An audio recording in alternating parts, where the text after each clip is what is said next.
Welcome to the Circuit of Success. I'm your host, Brett Gilliland. And today, I've got a longtime buddy, Dr. Ryan Diederich. What's going on? Doing great. Thanks for having me. Absolutely, man. Exciting to have you today on the Circuit of Success. We've been talking lots about this for the years, but it's exciting to get to have you in the studio, as we call it, right? I appreciate it. Well, for those people that don't know Dr. Ryan Diederich, you are the owner. You are a physician of MidAmerica Institute of Plastic and Cosmetic Surgery. Got your office in Glen Carbon, Illinois. It's beautiful. Oh, got a spa over there as well. We do. People need to check that out, don't they? Absolutely. Come on in. So let's get a little lay of the land, man. Who is Dr. Ryan Diederich? What's made you the man you are today? I know you grew up in Southern Illinois. Went to school at Southern Illinois, and then back in Springfield for your medical stuff. Is that Correct. right? That's correct. That's right. So, but man, I know a little bit about your past, and I think there's a lot of success there, and would love to kind of dive into some of that. So tell us a little bit about your upbringing in old Marion, Illinois. Sure. Yeah. I grew up small town, Marion, Illinois, family originally from Chicago area, Rockford area, all up north, and came down for school and had planned to move back and loved the community. They liked the values of the people in Southern Illinois. They liked the lifestyle, and they started having success themselves early on, right out of college, and just never left. So we actually grew up on Lake of Egypt down in Southern Illinois, which, you know, if you can raise your kids on a lake, I mean, there's nothing That's better. the one. Oh, it's so what wonderful. You're doing now with your son, right? Yeah, we are. We're trying to. We actually have. So we don't live down there, Yeah. but we've actually purchased a house down at Lake of Egypt. So Yeah. we try to go every chance we can. That's awesome. So what did your mom, dad, what was their business growing up? What'd they do? So my father started out in real estate and insurance. My mother was a teacher, and then eventually he didn't do real estate anymore. He was just insurance. And ironically, with what I do was primarily malpractice insurance is what he did throughout the region. Yeah. So did you grow up knowing you wanted to be a doctor, or how did that happen? Somebody asked me, I said I was coming here to talk to you, and they said, "Are you going to tell them the truth about what you said about physicians when you were young?" I said, "I probably will," which my parents asked me early on. They said, "What do you want to do?" And I said, "The only thing I don't want to do is be a physician." And they said, "Why?" I said, "They're weird." And so I guess maybe later in life, I realized I was weird. This is the way to go. Yeah. But yeah, a great decision I made. How old were you when that happened? You know? Oh gosh, that was like 8 years old. Okay. Yeah. I knew they for just sure were what I weird. didn't want to do. I've learned in life, never say what you don't want to do, because that's probably what you're going to do. Well, it's funny. I was out of college for about 2 months, and I thought, you know what? I thought I wanted to be in the investment world. And then I said, you know what? I actually don't think I want to be in financial planning. I think I'm going to work my way up, be the general manager of the St. Louis Cardinals. Well, 20 something years later, here I am still in the financial industry. So you're right. Be careful what you say, man. So what did you learn about success? I mean, growing up, being around people, I mean, what was some of the traits, maybe some of the things that you learned? Because I think what I know about you just watching from the distance is you have a burning desire to be really, really good at what you do. I think you're a student of the game. I mean, you go to conferences. Obviously, we got to do this stuff in our industry, but I think you do it with a big passion. And so why do you think that is? That's a great question. You know, early on, I remember my father saying, you know, life's hard. Don't expect anything special. You know, what you get, you have to work for, but treat people right along the way, you know, always be honest, ethical, and treat people well. And small town upbringing, you know, if you look at a lot of the success, not all, but a lot of the successful leaders of the nation, a lot of them grew up with those small town values of treat people right. As we're looking at raising our, you know, children, I think about, you know, things you do, like simple things like allowance. And my wife said, you know, did you get an allowance? I said, no. My first job was age 12. I worked at a Marina starting at age 12. That I think is one of the best decisions of my life, was starting young. I mean, in the summers, we would work 40, 50, 60 hours a week. We're probably violating some child labor laws there, but we would work. It's different back then. It was a lot different back then. And I mean, people would say, oh, you got to work this summer. I'm like, I can't wait to work this summer. It's like the greatest thing I get to do. And as I look through careers, even, I can't think of of things I've done in my life that I ever regretted or didn't get excited to go do. And it's because it gave you the chance of the feeling of accomplishment, the feeling to do something. And it may say, oh, you worked at a Marina. How accomplishing could that be? But I mean, I constantly learned, you know, I learned how to run a business. I learned customer service, learning to deal with problems. And I mean, let's be real, I got to be on the lake all summer. So it doesn't get better than that. And did your parents make you work, or was it just something you're like, hey, I want to go do? I don't even feel like in my mind it was an option. I mean, I didn't have to work. They never asked me to go to work. I wanted to get a job early on. I wanted to do my own thing. I mean, there's nothing better than being a 12-year-old working 60 hours a week in a Marina all summer. You have a lot of freedom. You have a lot of personal freedom. You have a lot of personal responsibility. You have a lot of financial freedom at age 12. Let me tell you, a 12-year-old with a job has a lot of money. Maybe that's good or bad. I don't know. That $100 is a big deal. Oh, it was a big deal. Yeah. And so it's funny you say that. My son is reffing, my oldest one. I got 4 boys, but my oldest one's reffing soccer games, and he gets like $40 in cash after every game, and comes home maybe sometimes $80 a day. When he does that, I'm like, this is good money, but he thinks he's loaded. I'm like, this is good. This is good for mom and dad. Bills. This is great. Straight cash. No, well, maybe there are taxes. I'm sure we will pay taxes for anybody listening on that, on this. So anyway, so fast forward, you didn't want to be a doctor, but then you went to college, and then I guess somewhere along that line, you said, man, maybe I do want to be a doctor. And in fact, I want to be a plastic surgeon. Yeah. And the path to get there was not straightforward. I won't lie. So I actually started writing software young. I was around 12, 13 when I started writing software. Wow. We sold banking software actually when I was about 15 years old. Was the first time I was able to actually sell a commercial product. And as I look back, I'm sure this bank had no idea. They just bought something from a 15-year-old. I mean, it would have been a terrible idea. Kept track of insurance records and loans for them. This is back before this was readily available. So I went to college because I had a brother who had gone to a year of college, not gone to college. And my parents, that is the one thing they did push for, is that you need to go to college. So I went for 1 year to make them happy. And at the end of that year, I realized I didn't want to go to college. And I'd already started working, doing software development, consulting. And after about a year and a half, I quit going to college. I didn't go for about 2 years.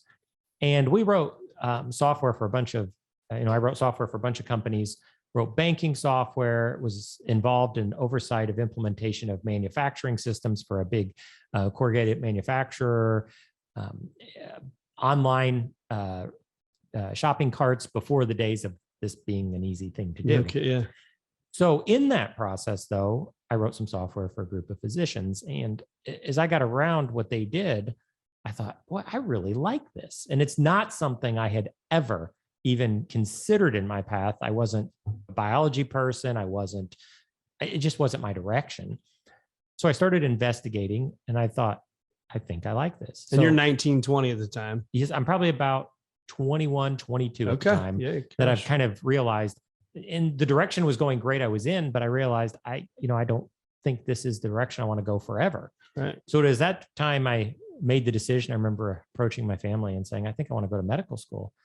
They looked at me and they said, seriously? Are you crazy? What are you thinking? And it's because I had invested so much in the direction I was going. We were doing well, and they were just surprised. But I made that decision. So all the way through college until the day I started medical school, I ran that business. And then we sold it off at the end of basically about 3 months, 2 months before I started medical school. I sold that off. That's awesome. And was that, when you say we, who was in that with you? Actually, I was the owner, but it was, I have a bad habit of saying we, because you're never in it alone. No. You always have people you're working with, you're involved with.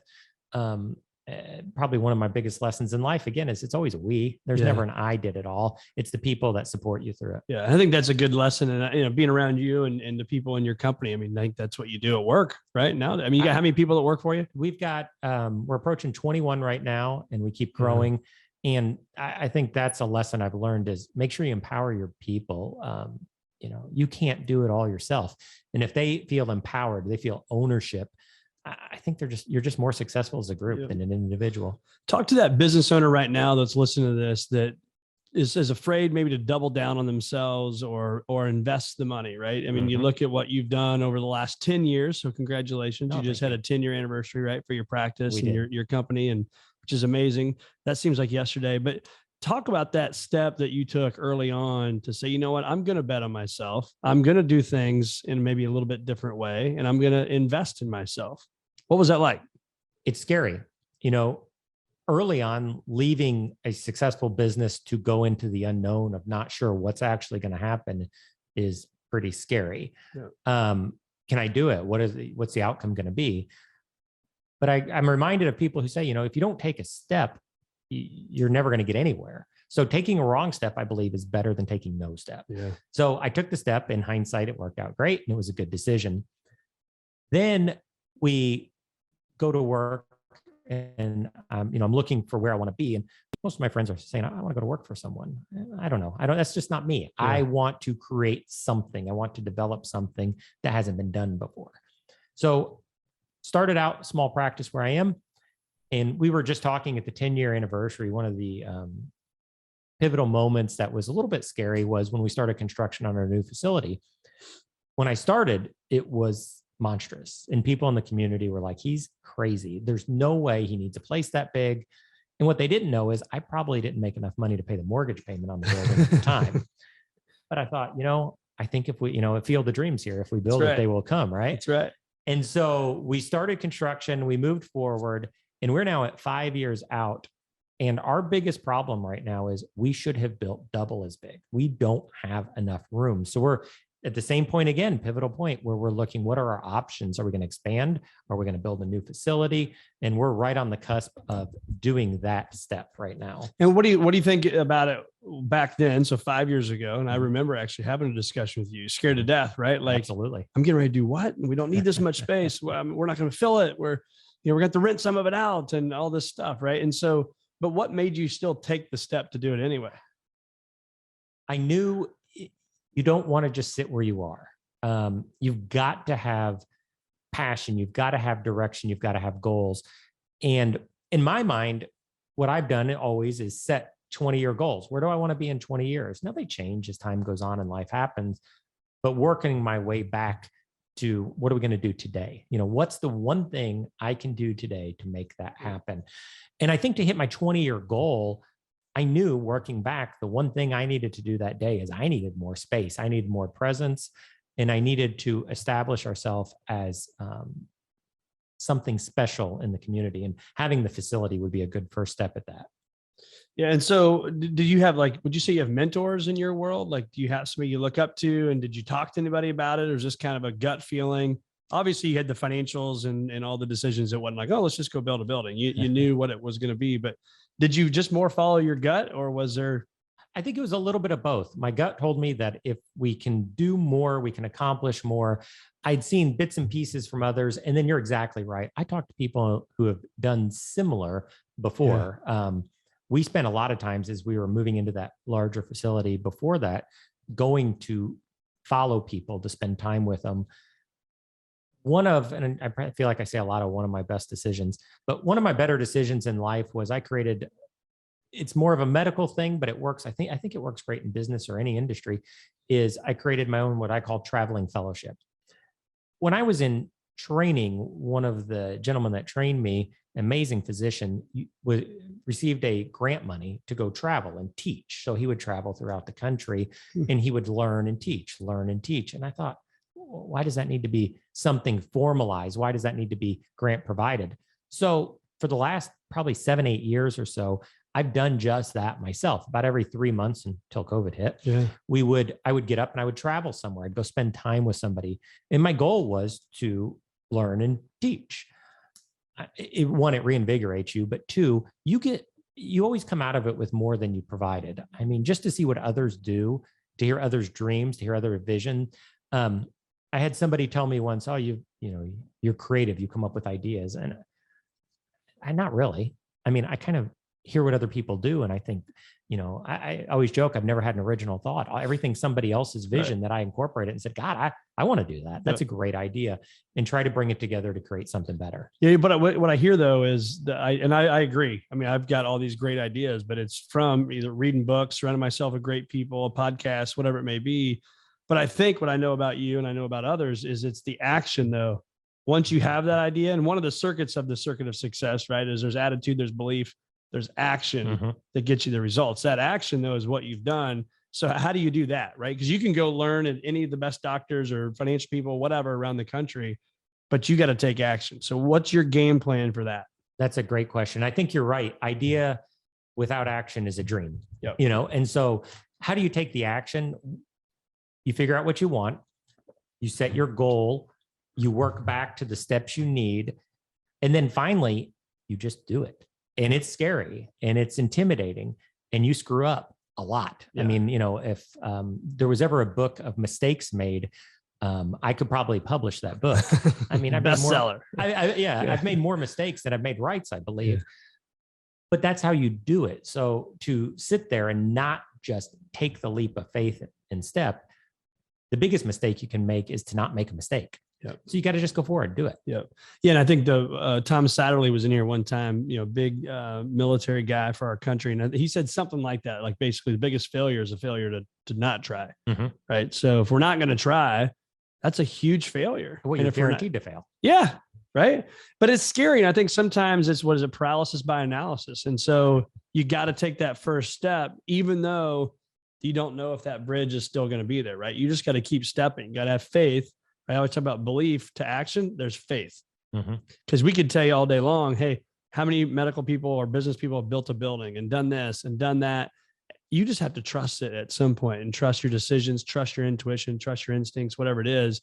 And you just got to take the steps and keep walking. I think that's a good point. And, I see a lot of, and I'm probably going to contradict what a lot of people say. A lot of MBA students come out and they say, I'm going to start a business. I've got my business plan. And that business plan has everything thought through it. And I think, I don't feel like most of the successful people I know had everything thought through at the beginning. Right. They had their first steps, they stepped in and then realized we've got more to do, guys. Yep. I mean, because if your goal is to accomplish everything before you take the first step, you're never going to take that first step. No. You just got to do it. No. What have you learned now, like today versus say even 10 years back? How would you define success now? Has it changed? I think it has changed. And I think having kids changes it. And, children change the world for you for sure. And it changes your view. Before I had children, I thought, I understand that. And then after you have children, I didn't understand that. And it's amazing how you understand it within a millisecond, right? When that baby's born. Really quick, they become your world. So creating a balance, which I don't love the word work-life balance, because you should love your work. You should love your family. But making sure you make time and you be there. So my previous success might have been just the business side or what's happening. Now it's being successful in business, having time with my family, having great interpersonal relationships, and just kind of getting our dreams. And I think that's another thing in that 20-year goal. My brother actually summed it up with his daughter once, which I thought was exceptional. He said, what do you want to do? And she said this. And, why do you want to do that? Well, I want to then do this so I can get to here. And she's wanting to go to dental school. She's actually interviewing yesterday and tomorrow. He said, why do you want to go to dental school? So I can get a good job. Why do you want to get a good job? So I can this. But why do you want to do that? So I can make money. Why? But why? And you get to a point, you're like, well, I don't know. I guess your goal is to be happy. Yeah. And that's really what he was trying to instill in her is, it's great to have a dream. It's great to say, I want to make money. It's great. I want to be successful, but don't forget why you're doing it. Don't forget what your end game is, that you're really wanting most people to create a nice life for your family, to take care of your family, to enjoy time with your family, to be able to do the things in life that you enjoy to do. I think I call it the QBQ, the question behind the question. Mm-hmm. And so, because I think you're right. I mean, so many of us, I think when we start where, you're in your 20s, whatever it may be, and that's kind of all is I want to go make some money. Yeah. And then I think if I just kept saying why, I think sometimes you aren't going to really know that until you get kicked around a little bit out in the marketplace, right? Yeah. Go play in traffic a little bit, right? You're going to get hit by a car, and that's okay in the business world. So I don't know, man. I think that part of that is you don't know exactly what that 20-year plan is until you start working it for a while. Would you agree? I agree with that completely.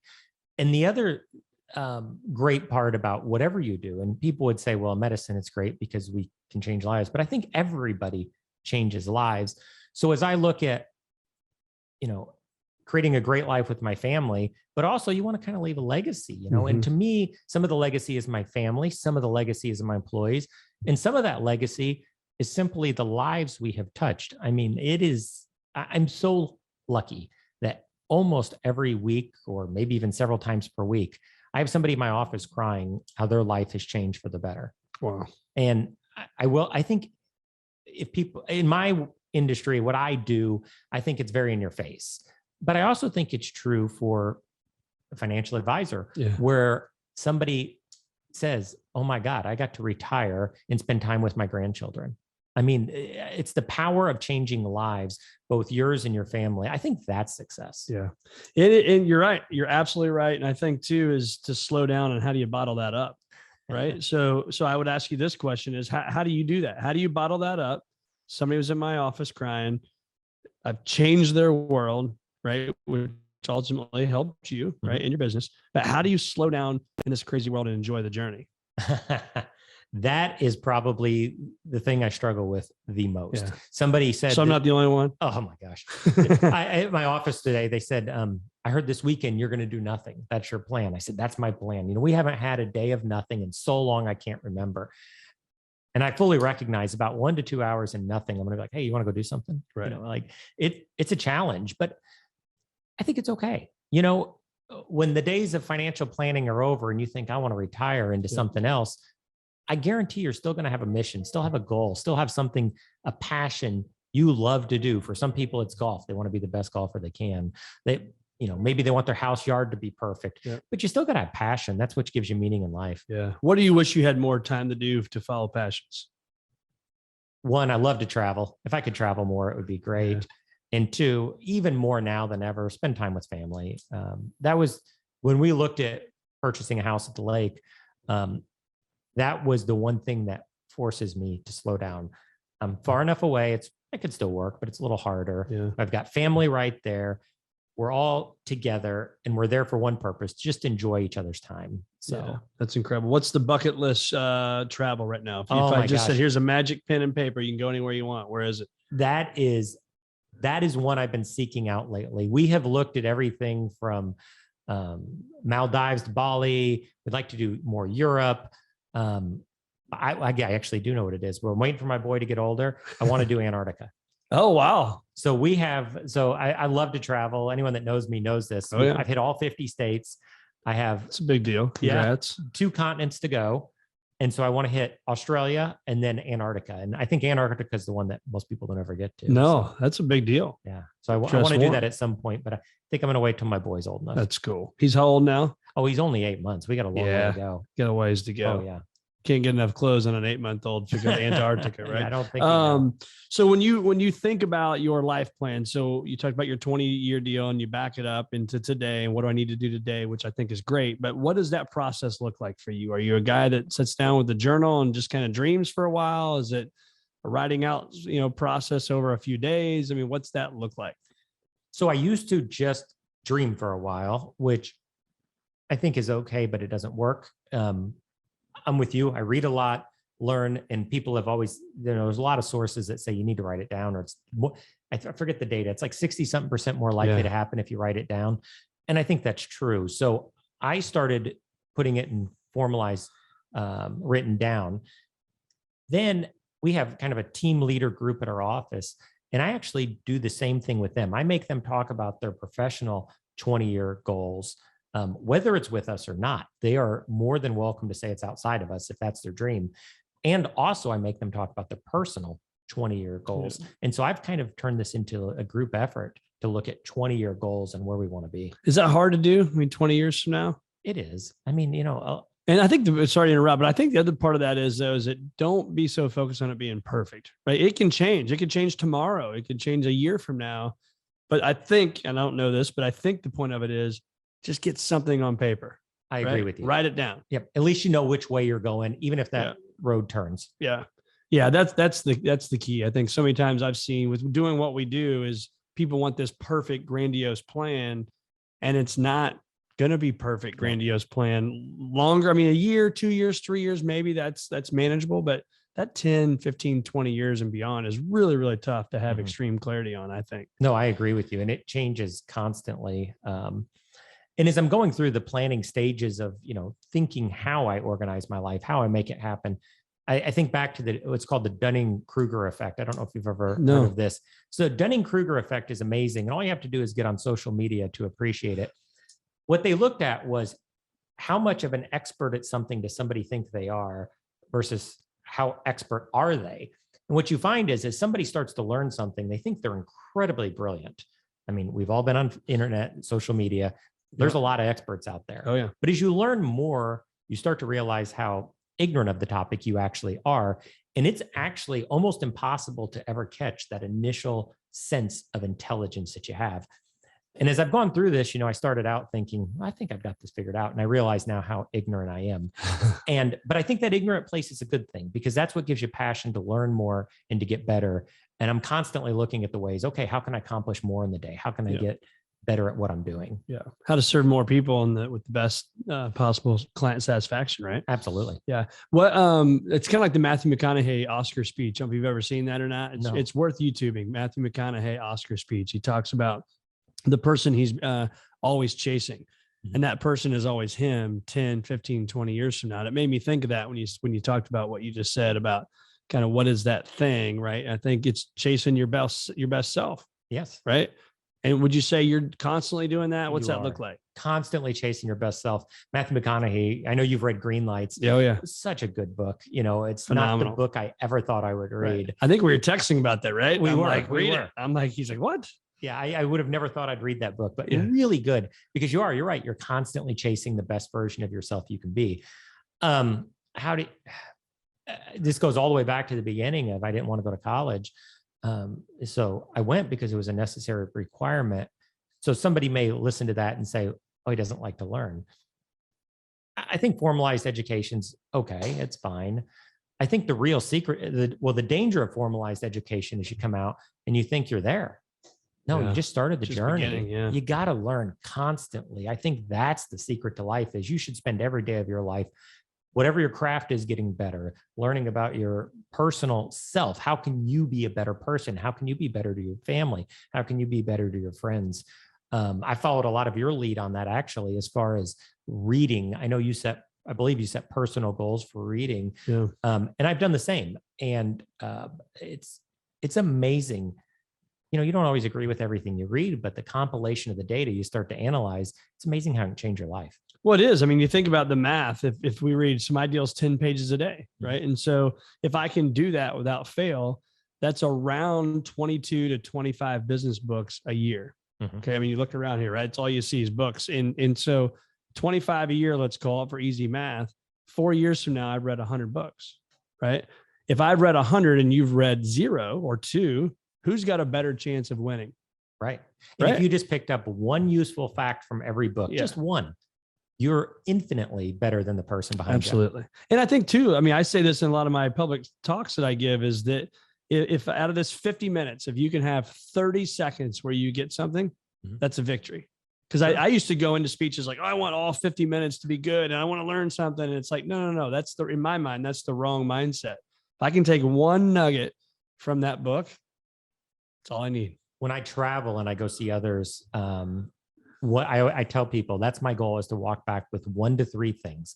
I just want 1 to 3 things. If I get them, huge success. Yeah. I'm stealing that idea, by the way. I wrote that down. I'm like, travel to other businesses to learn. Because I've been thinking about that, because, when you own your own company, and I think my business partner, Tim, and I, we were just talking about that the other day, is we need to learn from other people, right? Conferences have kind of stopped. I mean, it's not the same to go to a conference on Zoom for 3 days. It's, you get too many distractions and stuff. So when I'm going to steal a lot at a meeting, when I'm sitting there at a meeting and I'm listening to this expert speak, who's not always the expert, it's shocking how often I talk to the guy next to me, a guy or girl next to me, and I pick up 5 more useful tips from them than I ever picked up from the person talking. So the networking and relationship is good, especially if you can form a good network of people who are transparent. And that's sometimes the hard people. People don't want to show, I mean, I don't want to show my bad side either. Right. I mean, it's not all roses. We have failures and it's hard to show, but if you can get others to show their wins and their losses, you learn so much. Yeah. And I think it's cool too, when you're traveling doing that, how many people out there in the world that are successful, that are willing to give their time. I mean, it's not like, I would assume you're not writing a check to these people and saying,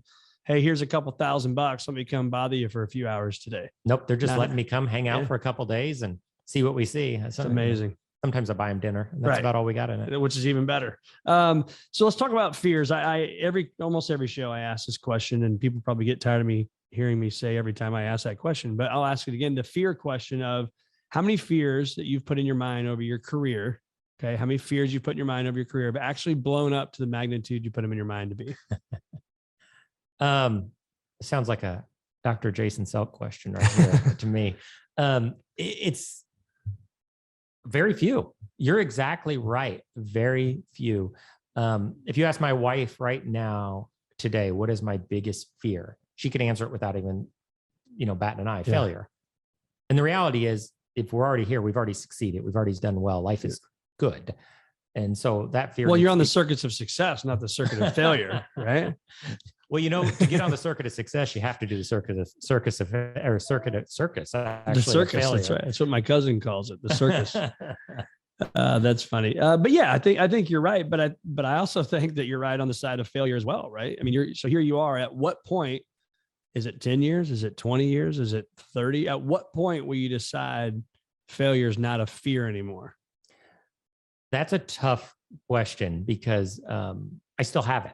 Yeah. And I think one thing I've learned in the last year that has been challenging is you would think as you get more stable, more successful, we can pay for our building now. We're not entering a building we can't afford, that fear would start to go away. But I actually almost find it gets worse because now I have something to lose. When I started out, if I went bankrupt, I'm right where I was. Right. Nothing's changed. Yeah, right. So now I actually have something to lose. So I'm finding that I have to overcome that fear of failure even more each day.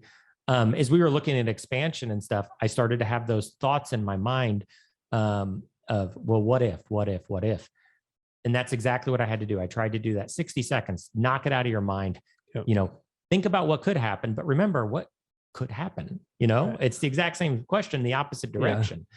And so not to be afraid of losing what you have, but move forward. And you've probably heard this before too, but I would love this question that we ask a lot of people all the time is, if you knew you couldn't fail, what would you do? It's a great question. I think I didn't come up with that on my own, right? That is an incredible so if you knew you couldn't fail, what would you do? So you eliminate, right? You eliminate those, that kind of the chain, if you will, that's holding you back, right? You cut that deal. What are you going to do? I'm going to do the same thing I'm doing, only more aggressively. Yeah. It's the exact same thing. And so I think that's a great question. Yeah. It's something to certainly journal about or think about for a while. But if you knew you couldn't fail, what would you do? What was it? I just lost my train of thought, what I was going to ask you. But if you think about your life now, I know where I was going with this, is the failures. It's easy to talk about success, right? And you don't have to share maybe if there was a certain failure you're thinking of, but what did you learn going through some harder times versus all the good times that you had? So I just wrote an article, which was published, where most of you wouldn't have seen, in Plastic Surgery News, because I think too many people spend their time bragging about what they accomplished. And that, that's great. But like you said, it doesn't talk about what failed. So I think back years ago, I was on a trip and we looked at our accounting and our finances were dropping. We were getting low. And I thought we had just really done a big expansion. And I thought, gosh, I wonder if each of these divisions is actually making money. We've grown this from scratch. Yep. So we've made a lot of mistakes about how we track things, what we're doing.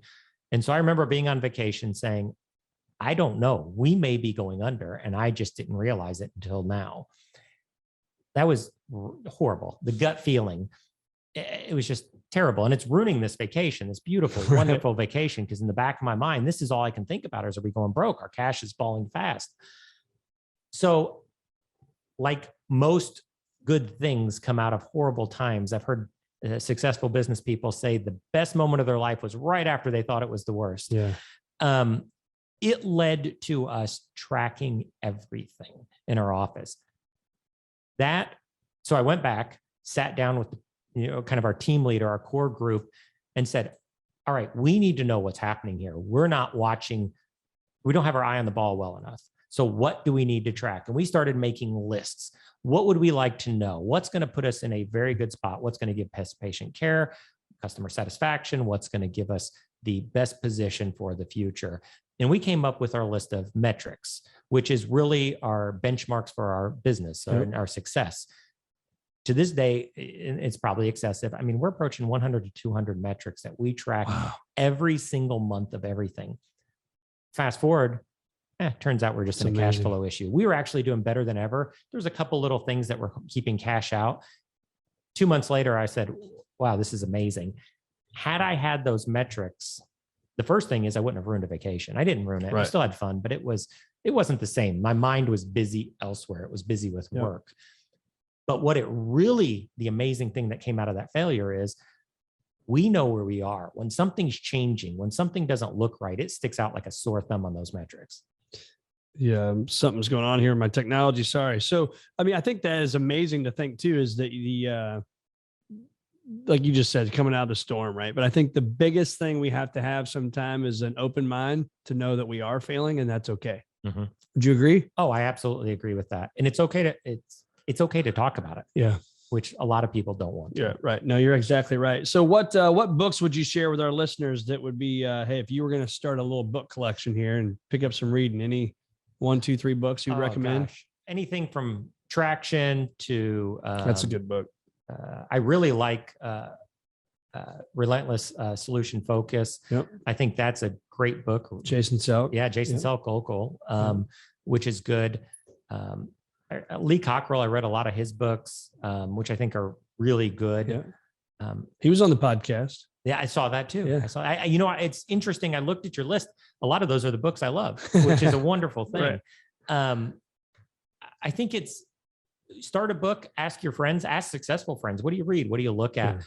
Yeah. And don't be afraid to look at books. Like when you said Traction or Green Lights by Matthew McConaughey, I thought, man, Brett's he's starting to lose his mind here. And when I started the book, I won't lie, I thought this isn't it, but it's really good. Yeah. So I don't think, like starting in business, I don't think it's as critical what you read. Just start reading, start going forward, and it'll lead you to the other books. That's right. That's right. What would you tell yourself right now? So kind of as we wrap this up, what are some of the things, if you look back and tell that Ryan Diederich 10 years ago, what advice would you give that guy? Don't be afraid to go for it. I think you said it well, like imagine you can't fail. What's going to happen? I mean, that's really what happened. Yeah. We made lots of mistakes. We did lots of wrong things, but we did a lot of right things. And I had a vision of where I wanted to be by the time I was retired, basically. And I hit that goal within 5 years of being in practice. And it's fascinating because you said 20-year goal. I knew where I wanted to be at 20 years. We were there, like I said, about 5-6 years ago. And then I said, well, I'm going to set a new goal. And this is crazy. We'll never get there. We blew past that last year. So now I'm looking at the next goal. Like, okay, maybe I need to think bigger. Maybe I'm just not dreaming big enough because we're actually accomplishing our goals. So as I look back, I'd say, don't be afraid to dream big. You're going to get there. You can accomplish it. I love that. And one of the things I've done over the years is I've got kind of 2 goals I've put out when I do my journaling and thinking and dreaming. I've got a build the empire, and I've got to bet the farm. Okay. So like I bet the farm, this is going to happen, right? A, B, C, D, whatever that is in your career, in your personal life, your whatever, right? I'm going to bet the farm, this is going to happen. So then I've got the minimums, right? Set that I know that's going to happen. But then the exciting part is build the empire.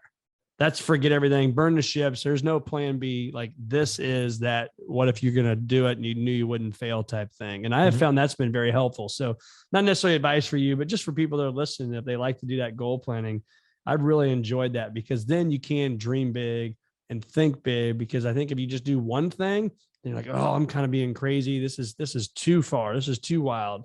But kind of have 2. Right? Bet the farm and build the empire. I think if I had to give 2 advices to starting business people, it'd be 1, live within your means. You know, most of your extra revenue should go towards growing your business. Yep. And don't expect it to be easy. Like, I'll hear people be like, I'm going to start the business so I don't have to work hard.